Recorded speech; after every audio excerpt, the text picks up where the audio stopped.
We start with the ongoing trade war and the latest US tariffs that have come into effect in recent hours. Right now, those duties stand at a 10% global levy, announced by President Trump after the Supreme Court struck down the complex array of unilateral tariffs imposed on imported goods into the US last year.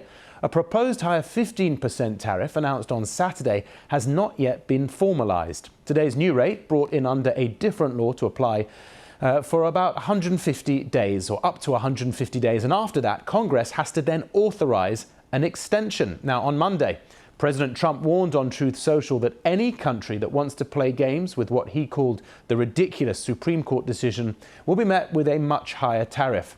So, what of the UK's position? Is there relief or confusion at having avoided a higher 15% tariff for now? Marco Forgione is Director General of the Chartered Institute of Export and International Trade in the UK. The notice issued by the US Customs and Border Protection last night has clearly said that the tariff rate is at 10%. And look, I think where most businesses feel, not just in the UK, is that we're in some form of Trump trade discombobulator. Because there are announcements, counter-announcements, changes, certainty, lack of clarity, and then uncertainty. So this has been a really, even by the standards of international trade over the last few years, the last few days have genuinely been exceptional.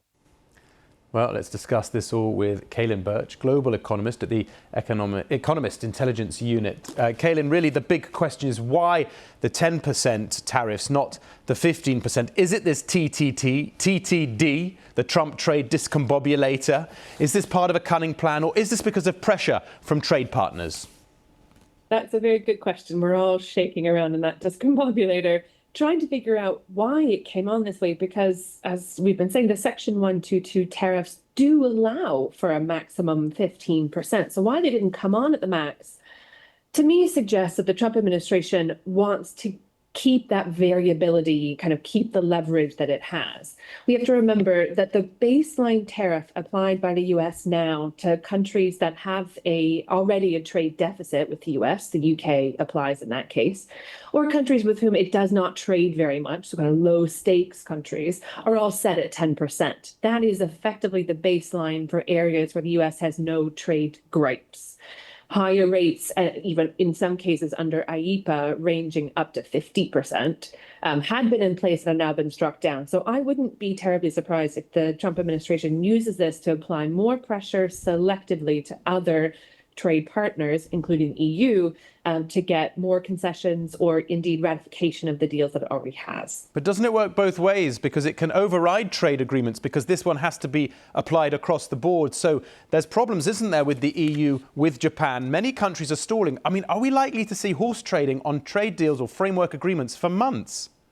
I mean, we are right back to where we were last summer. And frankly, even though there are still a lot of new restrictions in place, the final quarter of 2025, at least we kind of knew the lay of the land, and importers and exporters knew what they were dealing with. The US blanket tariff rates were largely settled, and there was a bit more stability. And we're right back in the summer where everyone was negotiating those trade deals. So for stability, for clarity, for visibility, for investors in particular, this is just incredibly unwelcome. And you're right, Section 122 is meant to be applied kind of in the letter of the law as a standard global rate, so to all trade partners and all goods imported.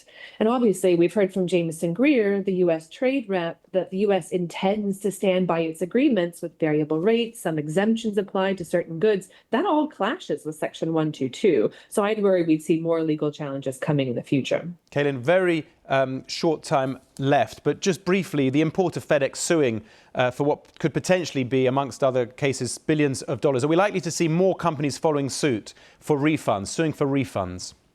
Definitely. The Supreme Court didn't include any real mention of repayment in their decision, which was also a bit of a surprise. I think they're leaving the door open for companies to push that, and they will. All right. Kaylin Birch, global economist at the Economist Intelligence Unit. Thank you.